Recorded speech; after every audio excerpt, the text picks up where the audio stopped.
जम्मू कश्मीर की खूबसूरत वादियों में सीआरपीएफ ने एक अहम कदम उठाया है जो हमारे वातावरण के लिए बहुत लाभदायक है। आपको बता दें कि केंद्रीय रिजर्व पुलिस बल 72 बटालियन ने राजौरी के दस्सल गांव में वृक्षारोपण अभियान शुरू किया। राजौरी जिले के दस्सल गांव के इलाकों में सीआरपीएफ ने अलग अलग इलाकों में वृक्षारोपण किया।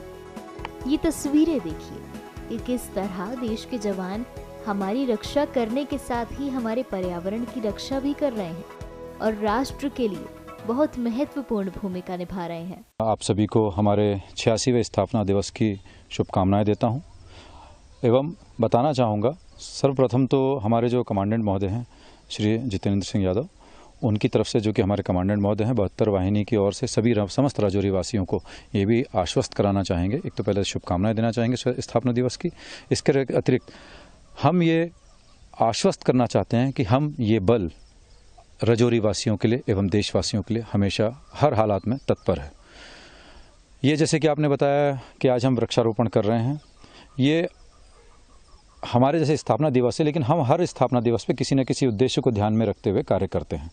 और जैसे कि हमारे माननीय प्रधानमंत्री महोदय इस बात पे बहुत जोर दे रहे हैं वृक्ष लगाने पे, और उनका कि जैसा कि ये स्वप्न है कि पृथ्वी हरी भरी हो, और जानते भी हैं कि हम अपने एक पीढ़ी से दूसरी पीढ़ी को कुछ न कुछ हस्तांतरित करते हैं।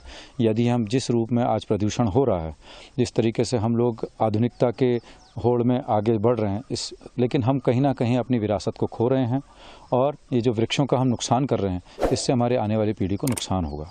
लेकिन हम उन्हें क्या दे के जाएंगे? इन्हीं चीज़ों को ध्यान में रखते हुए उनके जो स्वप्न हैं उनको साकार करने हेतु और एक जागरूकता के हेतु यहाँ की जो जनता है उसमें भी ये जागरूकता होनी चाहिए, ना कि ये सिर्फ बल ही वृक्षारोपण करे। हम कहेंगे यहाँ की जनता, स्कूल, सभी लोगों से आह्वान करेंगे, जब मौका मिलता है, जहाँ भी मिलता है, अच्छे वृक्षों को लगाएं। और वृक्ष लगाते वक्त इन बातों का ध्यान दें कि सिर्फ वृक्ष नहीं लगाना है। एक होता है कि वृक्षारोपण करना है, किसी प्रकार के वृक्ष लगा दिया, कहीं भी लगा दिए। मैं ये संदेश देना चाहता हूँ कि जब भी कोई कार्य करते हैं तो एक नियोजित हमारे अंदर एक विचार होना चाहिए, एक उसकी कार्य प्रणाली होनी चाहिए, एक विजन होना चाहिए।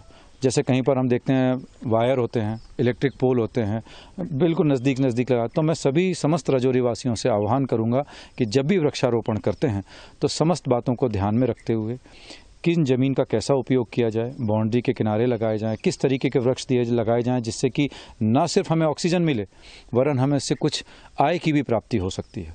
जैसे कि फलों के पौधे लगाना, कई इस रबर के प्लांट लगाना, यहाँ पे ठीक है नहीं लगते, लेकिन कई ऐसे वृक्ष हैं जिनको कि यहाँ पे लगाकर हम न केवल यहाँ के पर्यावरण की सुरक्षा कर सकते हैं, इसके अतिरिक्त हम ऑक्सीजन का भी मात्रा बढ़ा सकते हैं एवं साथ ही कुछ आय भी जनरेट कर सकते हैं। तो हम इसी उद्देश्य को ध्यान में रखते हुए हमने फलों के पौधे भी लगाए हैं, और हम यही चाहेंगे कि यहाँ के लोगों से आह्वान करेंगे कि इसी चीज़ों को, परंपराओं को आगे बढ़ाएं। जैसा कि आपको पता है हमारा आज सीआरपीएफ का स्थापना दिवस है। इसी अवसर पे हमने यहाँ पे एक ड्राइव चलाया है, प्लांटेशन ड्राइव। वो भी आपको हमारे द्वितीय कमान अधिकारी महोदय द्वारा बाइट्स दी गई थी। मैं आप सभी का यहाँ आने के लिए बहुत बहुत धन्यवाद प्रेरित करता हूँ। साथ ही हमारा ये हमेशा से ये वादा रहा है, जब भी हम अपने बल के लिए बेहतर करने का अवसर आता है हम अपना पूरा 100% डेडिकेशन उसमें दिखाते हैं। सीआरपीएफ का इतिहास रहा है वीर गाथाओं से, और जैसा उन्होंने अपने इतिहास के पन्नों को अगर हम देखें तो जो उन्होंने एक स्थापना की है अपने मोरल की, अपने नैतिकता की, अपने वीरता की, तो उसका तो कोई सानी नहीं है इस देश में। परंतु जैसा कि प्राकृतिक संतुलन को बनाए रखने के लिए, पेड़ पौधे लगाने के लिए, पर्यावरण को संरक्षण देने के लिए जब भी हमें अवसर मिलता है हम प्लांटेशन के माध्यम से, अभी हमारा इस महीने में हमारा ये टारगेट है कि हम 1000 से अधिक पेड़ लगाएंगे।